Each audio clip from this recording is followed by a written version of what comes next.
Radhe Radhe guys. आज है 21 अप्रैल और आज है मेरे माधव का फर्स्ट बर्थडे। मतलब आज के ही दिन पिछले साल मैं अपने माधव को घर लेकर आई थी, या यूँ कहें कि वो आज के ही दिन हमारे घर खुद आए थे। तो इसलिए आज इस अच्छे से दिन पर मैं आप सभी के साथ कान्हा जी की एक घटना शेयर करना चाहूँगी। घटना नहीं, एक बहुत ही खूबसूरत घटना और सच्ची घटना जो कि खुद हमारे साथ घटी हुई है, वो मैं शेयर करना चाहूँगी। बहुत बार मैंने चाहा कि मैं आप सभी के साथ उन बातों को शेयर करूं, बट कुछ लोगों ने कहा कि भगवान हम पर जो भी कृपा करते हैं, या हमसे भगवान जो भी जो कुछ भी हमसे हमारे लिए कुछ अच्छा करते हैं, या हमें ये एहसास दिलाते हैं कि वो हमारे साथ हैं, तो उस चीज़ों को शेयर नहीं करना चाहिए क्योंकि नज़र लग जाती है। बहुत सोचने के बाद मुझे ऐसा लगा कि अगर मैं ये बातें आप सभी के साथ शेयर करूँगी तो कहीं ना कहीं आप भी जिस भगवान पर भी विश्वास करते होंगे, उन पर आपका विश्वास कुछ हद तक तो बढ़ेगा ही बढ़ेगा। तो चलिए ज़्यादा टाइम नहीं लेते हुए मैं आपको वो बातें बताती हूँ। तो बात ऐसी है कि सैटरडे का दिन था और हम हर सैटरडे को शनि मंदिर जाया करते हैं। अब एक दो सैटरडे किसी रीज़न से गैप हो गया तो हो गया, वरना हर सैटरडे हम शनि मंदिर जाया करते हैं। पिछले साल दिसंबर की बात है, सैटरडे का दिन था, हम शनि मंदिर गए थे और पूजा कर कर हम वापस लौट रहे थे। हम कार से थे। कार में हम थे, मेरे हस्बैंड थे और मेरे दोनों बच्चे थे। हस्बैंड गाड़ी ड्राइव कर रहे थे और पीछे मैं और दोनों बच्चे बैठे हुए थे। तो लौटते वक्त एक ट्रक से हमारी कार बहुत ज़ोरों से टकराई। मतलब ट्रक ने आके हमारी कार को ठोका और बहुत ज़ोरों से ठोका। ऐसा था कि अगर कान्हा जी की कृपा ना होती तो मतलब हमारा बचना भी मुश्किल था।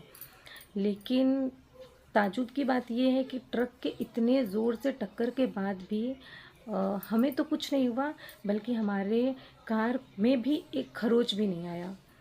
फिर भी चलिए, वो सब उस वक्त तक हमें सब कुछ इत्तेफाक लग रहा था कि हाँ, ट्रक के इतने ज़ोर से धक्का मारने के बाद भी ना ही हमारे कार को कुछ हुआ, ना ही हमें कुछ हुआ। और बल्कि जो हमारा कार था वो मतलब कार ऐसे सीधा, और जब सामने से टक्कर लगा तो वो कार, हमारा कार जो था वो इस तरीके से तिरछा होके रह गया।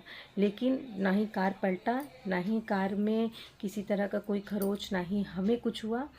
उसके बाद वहाँ किसी तरह मैनेज करके हल्ला गुल्ला हुआ, काफ़ी जाम वगैरह लग गए थे, लेकिन ठीक है, वहाँ से हम निकल के आ गए, हम अपने घर आए।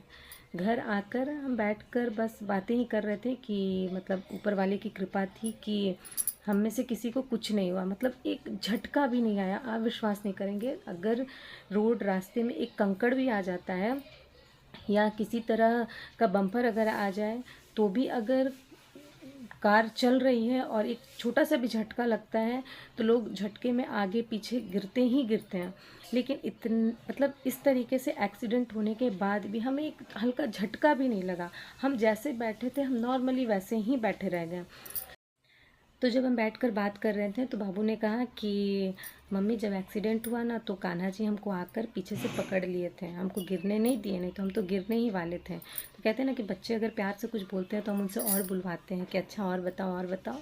तो उसी तरीके से मैंने उससे कहा कि अच्छा, तुमको आके बचाएं, कहाँ से आए कान्हा जी? तो उसने कहा कि पीछे थे और जैसे ही हम गिरने वाले थे वो आके हमको पकड़ लिए हैं। फिर मैंने उससे पूछा कि और तुमको कुछ बोले नहीं, बस बचा के चले गए?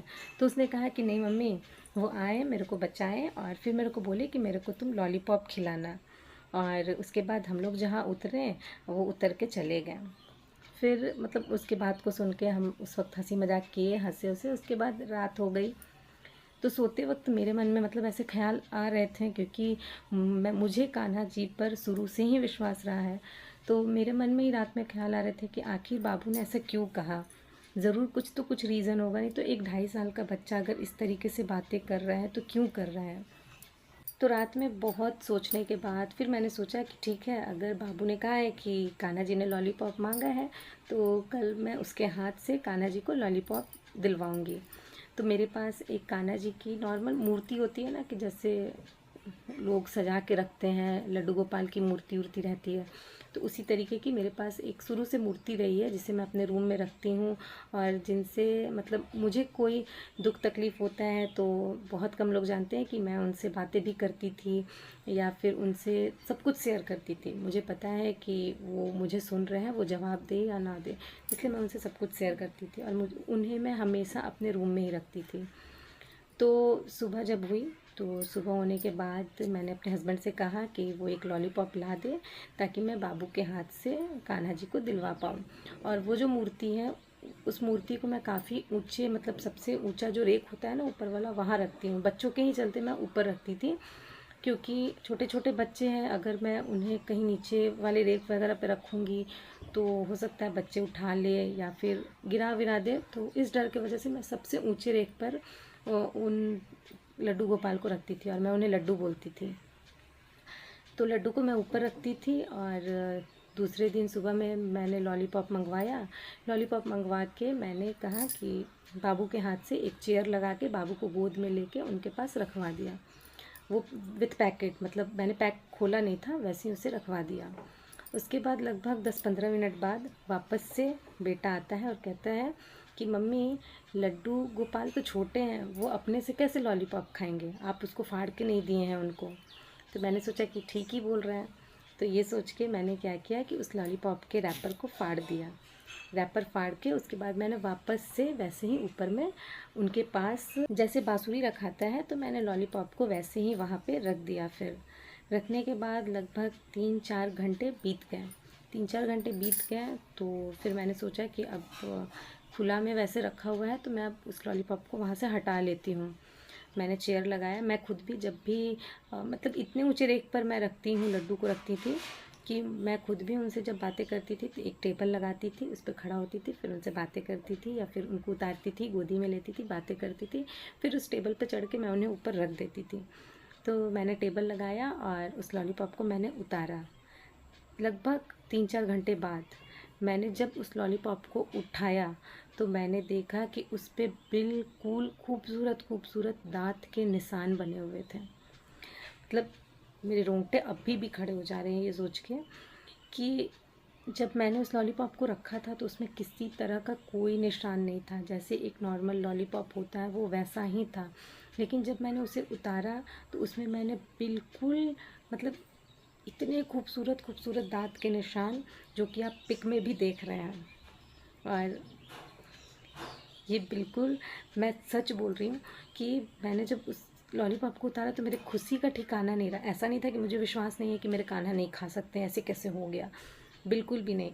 मैंने उस लॉलीपॉप को उतारा और मैंने उसमें दांत के निशान देखे और मतलब मैं इतनी ज़्यादा खुश हुई, इतनी ज़्यादा खुश हुई। मैंने जल्दी जल्दी पांडे जी को बताया, मतलब अपने हस्बैंड को बताया। फिर मतलब घर में सबको मैंने वो लॉलीपॉप दिखाया, सबको बताया। और मतलब क्या ही बोलूँ, मेरा मेरे लड्डू पर जो विश्वास था वो इस लेवल से सारे लेवल क्रॉस कर गया था। तो फिर मैंने सबको बताया, सबको दिखाया। उसके बाद मतलब सब कुछ ऐसा लग रहा था कि बस लाइफ में सब कुछ अब अच्छा ही होगा और सब कुछ अच्छा ही हो रहा है। फिर मैंने अपने लड्डू से ही कहा कि क्योंकि वो एक मूर्ति के रूप में थे तो मैं उनकी सेवा नहीं कर पाती थी। हाँ, जैसे रेगुलर सुबह शाम पूजा पाठ करती तो उन्हें धूप अगरबत्ती दिखाती, उनसे बातें करती, सब कुछ, लेकिन मैं उनकी सेवा नहीं कर पा रही थी। तो फिर मैंने बैठे बैठे या फिर खड़े खड़े कभी भी मैं अपने रूम में आऊँ तो एक बार लड्डू से ज़रूर बोलती थी कि प्लीज़ वो मुझे अपनी सेवा का मौका दें, प्लीज़ वो मुझे अपनी सेवा का मौका दें। तो बस ऐसे ही मतलब लगभग 1 महीने बीत गया। उसके बाद अचानक से हमारा प्लान बना वृंदावन जाने का, जिसके बारे में मैंने सोचा भी नहीं था। मुझे मतलब उम्मीद नहीं थी कि मैं अचानक से हमारा वृंदावन का प्लान बनेगा और मैं वृंदावन जाऊंगी अपने माधव की नगरी में। तो 1 महीना बीतने के बाद हमारा वृंदावन का प्लान बन गया, हम गए वृंदावन। वृंदावन से आने के बाद तो मैं फिर और भी पागल हो गई। मैं जब अपने लड्डू को देखती रूम में आकर तब उनसे कहती कि प्लीज़ वो मेरे पास एक ऐसे रूप में आ जाएं ताकि मैं उनकी सेवा कर सकूं, ताकि मैं उनकी सेवा कर सकूं। और फिर वो चमत्कार हुआ 21 अप्रैल को। मेरे लड्डू माधव के रूप में मेरे पास आए और मुझे अपना सेवा करने का मौका दिए, ये नहीं भूलूंगी। उन्होंने मुझ पर कृपा की, मेरी बातों को उन्होंने सुना और वो माधव के रूप में मेरे पास घर पर आए और मुझे अपने चरणों में जगह दिया। तो गाइस, ये एक छोटी सी स्टोरी थी जो कि मेरे माधव की लीला है। और उसके बाद उनके जो चमत्कार है वो एक के बाद एक होते चले गए। मतलब मैं इतनी सारी बातें आप सभी से नहीं शेयर कर सकती, लेकिन हाँ, मेरा दिल जानता है, मैं जानती हूँ कि अभी मेरे माधव मेरे लिए क्या है और वो मेरे लिए क्या क्या करते हैं। तो चलिए, अगर आपने ये स्टोरी सुनी है मेरी, तो जल्दी जल्दी अब मेरे माधव को आप सभी कमेंट बॉक्स में बर्थडे विश कर दें। और आप सभी से पहले मैं विश कर देती हूँ, हैप्पी बर्थडे माधव। मेरी लाइफ में आने के लिए आपका बहुत बहुत धन्यवाद। आप हमेशा मुझे यूं ही अपने दिल के करीब रखें, अपने साथ रखें, अपने पास रखें, अपने चरणों में जगह दें, मुझ पर कृपा करें। और अगर मैं भटकूं, गलत रास्ते पर जाऊं, तो मुझे सही राह दिखाएं, सद्बुद्धि दें। और बस हमेशा मेरे साथ रहें, हमेशा हमेशा जैसे आप मेरे साथ हैं वैसे हमेशा अपना साथ मेरे साथ बनाए रखिएगा। Once again happy birthday Madhav.